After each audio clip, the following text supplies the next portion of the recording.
20, 11, 25। ओम शांति।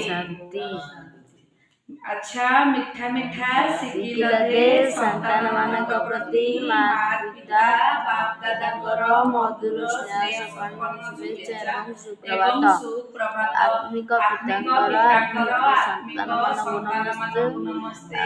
ଆତ୍ମିକ ସନ୍ତାନମାନଙ୍କର ଆତ୍ମିକ ବାପ ଦାଦାଙ୍କୁ ୟାର ପ୍ୟାର ଗୁଡ ମର୍ଣ୍ଣିଂ ନମସ୍ତେ ନମସ୍ତେ ନମସ୍ତେ ନମସ୍ତେ ନମସ୍ତେ ନମସ୍ତେ। ଧାରଣା ପାଇଁ ମୁଖ୍ୟ ସାରାଂଶ ନମ୍ବର 1। ଏହି ଆଖି ଦ୍ୱାରା ଶରୀର ସହିତ ଯାହା କିଛି ଦେଖାଯାଉଛି ଏସବୁ ଭସ୍ମ ହୋଇଯିବ। ସେଥିପାଇଁ ନିଜର ସବୁକିଛି ସଫଳ କରିବାକୁ ପଡ଼ିବ। ନମ୍ବର 2। ବାବାଙ୍କ ଠାରୁ ପୁରା ସମ୍ପତ୍ତି ପାଇବା ପାଇଁ ପାଠ ପଢ଼ିବାକୁ ହେବ। ସର୍ବଦା ନିଜ ଭାଗ୍ୟକୁ ସ୍ମୃତିରେ ରଖି ବ୍ରହ୍ମାଣ୍ଡ ଅଥବା ବିଶ୍ୱର ମାଲିକ ହେବାକୁ ପଡ଼ିବ। ବରଦାନ। ବାହା ଡ୍ରାମା ବାହାର ସ୍ମୃତି ଦ୍ୱାରା ଅନେକ ଆତ୍ମାଙ୍କର ସେବା କରୁଥିବା ସଦା ଖୁସି ବାସିଆ ହୁଅ। ଏହି ଡ୍ରାମାର କୌଣସି ବି ଦୃଶ୍ୟକୁ ଦେଖି ଯଦି ବାହା ଡ୍ରାମା ବାହାର ସ୍ମୃତି ରହିବ ତେବେ କେବେ ବି ଭୟ ଲାଗିବ ନାହିଁ।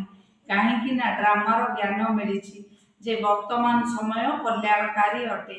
ଏଥିରେ ଯେଉଁ ସବୁ ଦୃଶ୍ୟ ବି ସମ୍ମୁଖକୁ ଆସୁଛି ସେଥିରେ କଲ୍ୟାଣ ଭରି ରହିଛି। ଯଦିଓ ବର୍ତ୍ତମାନ କଲ୍ୟାଣ ଦେଖାଯାଉନଥିବ କିନ୍ତୁ ଏହା ମଧ୍ୟରେ ଅନ୍ତର୍ନିହିତ ଥିବା କଲ୍ୟାଣ ଭବିଷ୍ୟତର ପ୍ରତ୍ୟକ୍ଷ ହୋଇଯିବ। ସେତେବେଳେ ତୁମେ ମାନେ ବାହା ଡ୍ରାମା ବାହାର ସ୍ମୃତି ଦ୍ୱାରା ସର୍ବଦା ଖୁସି ବାସିଆ ସ୍ଥିତିରେ ରହିବ। ପୁରୁଷାର୍ଥରେ କେବେ ବି ଉଦାସୀ ଏବଂ ନୈରାଶ୍ୟ ଆସିବ ନାହିଁ। ସ୍ୱତଃ ହିଁ ତୁମ ଦ୍ୱାରା ଅନେକ ଆତ୍ମାଙ୍କର ସେବା ହୋଇ ଚାଲିବ। ତାହେଲେ କ'ଣ ହବ ତମର? ତମେ ଯଦି ମାନେ ଭବିଷ୍ୟତର ପ୍ରତ୍ୟକ୍ଷ ହୋଇଯିବ, ସମସ୍ତଙ୍କର କଲ୍ୟାଣ କରିବ ସେବା କରିକି, ତାହେଲେ ତମେ କ'ଣ ହବ? ମାନେ ତମେ ଗୋଟେ ପୁରୁଷାର୍ଥୀ ହୋଇଯିବ। ସେବା କରିବ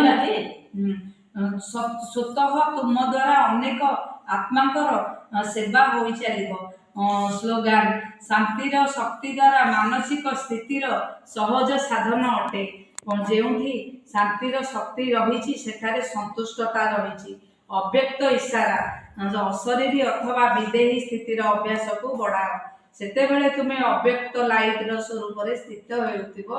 ସେହି ଅନୁସାରେ ଶରୀର ଠାରୁ ଉର୍ଦ୍ଧ୍ୱରେ ରହିବାର ଅଭ୍ୟାସ ଥିବା କାରଣରୁ ଯଦି 2-4 ମିନିଟ୍ ମଧ୍ୟ ଅଶରୀରୀ ହୋଇଯିବ ତେବେ ଜାଣିନିଅ ଯେପରି 4 ଘଣ୍ଟାର ଆରାମ କରିନେଇଛ। ଏଭଳି ସମୟ ମଧ୍ୟ ଆସିବ ଯାହାକି ନିଦରେ ଶୋଇବା ପରିବର୍ତ୍ତେ ଯଦି 4-5 ମିନିଟ୍ ପାଇଁ ଅଶରୀରୀ ହୋଇଯିବ ତେବେ ତୁମର ଶରୀରକୁ ଆରାମ ମିଳିଯିବ ଏବଂ ଲାଇଟ୍ ସ୍ୱରୂପର ସ୍ଥିତି